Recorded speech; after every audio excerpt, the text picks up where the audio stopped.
Hello mga kalanog, kumusta na usab kaninyong tanan?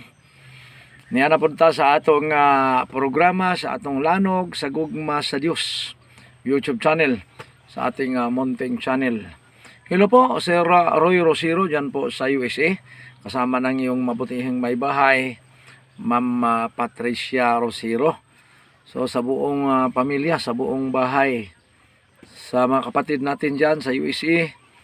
So mga kapatid, maraming salamat sa pagsubaybay sa ating programa. Kung sino yung hindi pa nakasubaybay sa ating programa, sa ating munting channel, Rick sa Palanog sa Gugma sa Diyos, sana po ay suportahan nyo itong munting channel natin. Si Roy, kumusta po kayo? Sana nasa mabuting kalagayan po kayo. At sana lagi kayong bigyan ng magandang buhay sa ating Panginoong Hesukristo, dahil po marami po kayong natulungan, marami pong nangailangan na sinuportahan ninyo sa biyaya na galing sa ating Panginoon binigay sa inyo. Maraming salamat po sa napakalaking puso ninyo, dahil sa tulong tayo, patuloy tayo sa ating programa sa ating munting channel. Kumusta mga kaigsunan? Diya sa Santa Maria, bago lang natong gitalikdan tungod sa bulaton nga nahuman, kasi Duklan, congrats sa inyo ha mga igsuon, Brother Nap. Salamat sa inyong paghatag og higayon nga naka-participate kami si Mrs. sa bulaton diyang napita. So, Brother John Tudtod, diya sa Salasala. Kumusta kanyang tanan, Ma'am Didang? Salamat kayo sa mga panalangin nga inyong gipaambit usab, no? Sa inyong mga panalangin na gikan sa Ginoo. Salamat. Ma'am Arceli Cabanyero diya sa sentro sa Santa Maria. Salamat kayo sa inyong tanan, no? Salamat sa inyong mainitong kayong pagdawat. Kumusta ka mo? Manghinaot ko na amo sa mga palawas. Sir Daril, kauban sa iyang kapikas, Ma'am Gisa, nga makugihon kayo samtang diha ta sa inyong panimalay sa pagtuon sa mga pulong sa Ginoo. No? Sir Uming, no? Kang Ma'am Silin, sa ka-engineer nga igsuon ni Pastor Ray Cabanyero. Salamat kayo sa panahon nga inyong gihatag namo, nakita namo ang inyong pagmahal. Brother Rene Cabrera, salamat kayo bro sa imuhang panahon nga gigahin usab sa pagkuyog sa atong buluhaton diha sa Santa Maria. Salamat usab kayo Elder Fernandez, kauban sa inyong kapikas nga diha may naka puyo sa inyo ha og pipila ka mga adlaw. Salamat sa inyong pagtagad ug pag-atiman. So, ang Diyos ra gyud mo'y magbalos, magapanalangin ka ninyong tanan. So, diha sa Ugpaw, Brother Rene Johnson, kauban sa makaigsunan diha. Kumusta kayong tanan? So, salamat po guys mga panalangin nga inyong gipaambit. Amo nga dandala usab ni Mrs. Salamat sa pating lamia kayong barilis nga kinilaw ug sinabaw. Maunta makabalik gihapon ta diha sa inyong dapit kung sa Ginoo. So diha sa Kapatagan Digos, mga Pinyonal, kumusta ka mo mga kaparintihan? Manghinaot ko nga ang iyong singing ministry nagapadayon. Diha sa Bulacanon usab, Sir Julito Morales, kauban kang Ma'am Rebecca. Kumusta kanyang tanan? Kumusta sa tanan mga kaigsunan? Sa tanan nga nalipay nga midawat ka namo og sawa pod malipay. Okay ra gyapon. Kay bisan si Kristo dili man gid niya nalipay ang tanan, kay gani gipatay pag gani siya. So muna nga do na may mga opposition sa ato nga ministry, di nato na igsapayan na ato yung padakon ang gugma sa Ginoo. Diya sa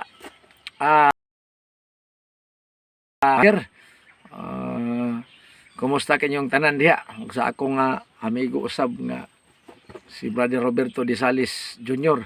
Kumusta kagawad? Ang hinaot ko nga dili lang kay katulang panahon na tayo nakita, kundi doon na pa'y panahon nga makasubli pa kita sa panakita na eh. So sa tanan-tanan nga mga kaigsunan, dili man ako ma-mention tanan, pero magapahinawat ako na mayong panglawas. Samtang magabiyo, ayo kalimot i-like, i-share, i-subscribe usab kining atong bago na sub nga video. Sa di pa ta matusunan, magampo kita dalaygon og sinbahan ng mga Dios na ikasulod kalangitan. Salamat kay si Gugma nga imong ipaabot ka namo may panglawas sa mga nabatnan. Hining takna padayon na sab kami sa amo nga pagpalanog sa Gugma.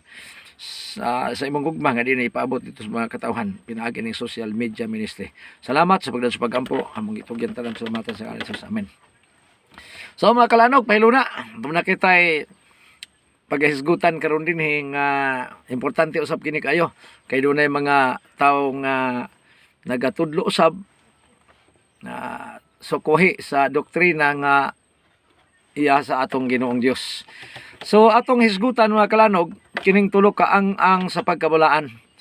Dili nato ni mahuman sa usa ka bidyuhan apan atangin ninyo kay ato ning anam-anamon, no? Karon atong hisgutan ang usa ka ang alang sa pagkabalaan. Kay ang pagkabalaan usa ni sa yawi nga diin makapuyo tani anang langit nung puloy-anan. Mao ni moabre ni anang langit nung puloy-anan. Yung si Kristo sa Juan Kapitulo 10 nga ako mao ang pultahan. So meaning to si naa niya ang yawi. Pinadayag 1:18, no? Ako namatay apan buhi hangtod sa kang turan buhi gyud nya ni anak ko ang yawi ganghaan sa hadis, no? Ato pa ang tao mamatay man gyud pero dunay yawi nga magamit nga makasulod sini anang gingharian sa langit nga giandam mga kalanog. So una kay naingon man ang pinadayag 4 bersikulo 8 mga kalanog didto nya mga buhing binuhat sa langit magaingon balaan balaan balaan. Sa ato pa triple B. So ang gikinahanglan nito balaan balaan balaan. Naingon ang Levitico 19:2 ingon ang Dios nga magbalaan kamo ingon na ako si Yuba nga Dios balaan man. So mao ni nga kinahanglan tang magbalaan. Unya ang 7:27 Daniel ingon ang gingharian sa Dios giandam alang sa mga balaan. Ang iya pong tinuuhan gihatag pod ngadtos mga balaan. Kausara dili kadaghan mga kalanog. Judas 1:3 ako na agad sa pagsulat kanyo manalipod kamo sa tinuuhan nga gihatag nga alang kanatong tanan. Kinsa ning tanan giingon mga balaan, no? Gihatag ngadto sa mga balaan sa makausara. Mo nang ang pagkabalaan itugyan pod ngadto sa mga balaan. Ang mga balaan ra po'y nakahibalo. Kolosas 1:26 ang mga butang tinago gitugyan gipahibalo na ngadto sa mga balaan tung natago sa nagligid nga mga kapanahonan. So mga balaan ra gyud mga kalanog mo ning kinahanglan ning pagkabalaan kay mao di ini usas mga yawi nga makasulod tani anang gingharian sa langit. So dili man lang kay usara kung dili mga yawi gyud mga ang Mateo 16:19 sugutas 18 no dito resultihan ko ikaw nga ikaw si Pedro ibabaw ni batuto kurong ko nga akong iglesia bisan ang kamatayon di makabuntog ni ini. Unya hatagan ko ikaw og mga yawi. Sa ato ba diha kang Pedro dunay mga yawi nga gihatag. Og usa nga pinakadako nga yawi niini mga kalanog walay lain ang ato yung Dios. Unang Juan 4:8 God is love. Manang si Pedro miingon sa unang Pedro 4 bersikulo 8 batoni nga miniton labaw tanan ang gugma kay ang gugma mo pasaylo sa tanang kasalanan. Mao ni pinakaunang yawi mga hinigugma mga kalanog nga makabatuntag kaluwasan tungod sa kapasayloan. Kinsay mo pasaylo ang Dios. Mo nang di ta motuo nga kinahanglan patang moadtog pari mga igsuon nga naman Marcos 2:7 kinsa may makapasaylog sala walay lain gawas lamang sa Dios.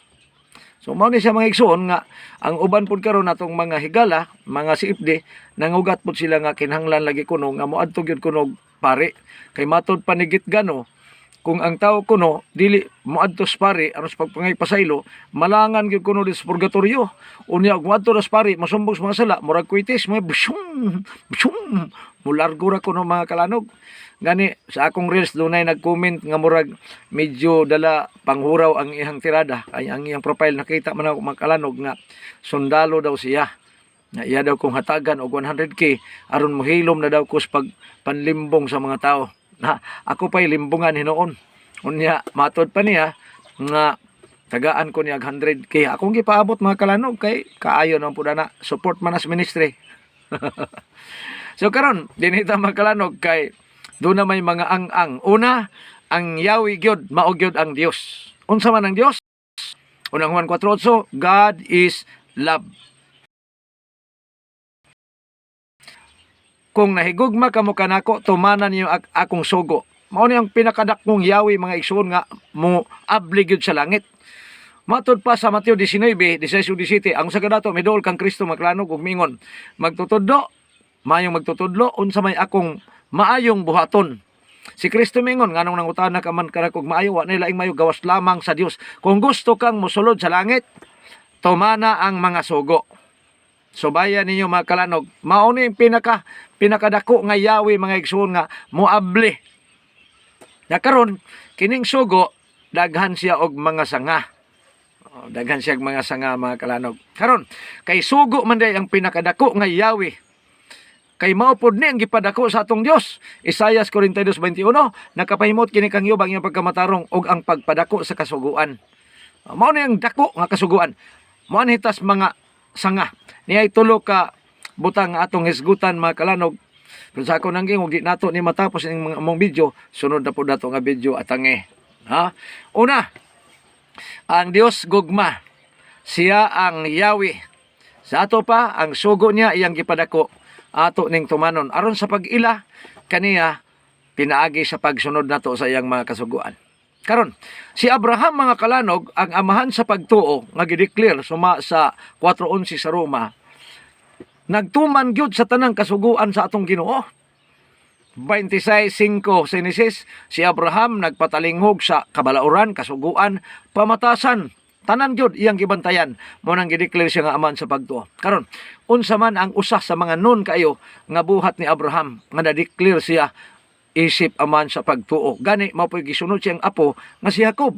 Sa 28:22, yung sa kining batuha mahimong balay sa Dios, mahimong handumanan, mahimong balay sa Dios, ug ang tanan akong muabot kanako iuli ko ang tanang ikapulo. So mao ni nakuha po ni siyang apo nga si Jacob nga nahimong Israel mga kalanog didto kang Abraham nga iyang apuhan. Unsay batasan ni Abraham? Dinhita sa unang ang sa pagkabalaan nga kung mawala ni delikado basin og mulak-ab tas isa katikang di ta kaabot mga kalanog. Mosubay kita kinahanglang naay ang atong tikangan. Karon si Abraham 14:20 Genesis, Abram pa siya mga kalanog. Nag-uli na sa ikapulo. Sa diha nga ang iyang anak nga bugtong nga gisaad sa Dios. Ningon ang Dios, Abraham, dalha imong anak dito sa bukid unya patiya. Wa mo balibad si Abraham dito siya gideclare nga aman sa pagtuo kay siya ang propeta nga nakakuha sa batasan sa langit ng aman. Iyang bugtong anak 3:16 gipadala. Karon unsa man ang iyang nun kayo nga batasan? Levitico 27:30, ang tanang ikapulo sa ibabaw sa yuta iya ni Jehova og kinibalaan alang kaniya. Karon dunay nagtudlo usa sa mga sakop ni El Soriano sa Santa Maria atong gisgutan ani wala na pud siya ni-react kay murag wa siya ikaribatal. Ingon pa dito nga balaan kini alang kang Jehova. Mo na nga ang ikapulo di ay balaan alang kang Jehova. Kung kini nga porsyon imong walaon, delikado nga naman kay kini siya usa ka yawi ni anang langit mga kalanog. Malakyas 3:10 ningon, dad-an ninyo ang tibok ikapulo sa kumbalay. Pikuyin ninyo ako og dili ba abrihan ko ang langit. Kini ding ikapulo mga kalanog, yawi di ni sa langit. Karon si Eli Soriano nagtudlo nga wala na ikapulo. Sayon kay sabton mga kalanog, iyang gisiradan ang langit. Iyang gisiradan kay kini di ay yawi. So layin niyo ako, di ba buksan ko ang langit sa pagkaagi bubuan tamog mga panlangin.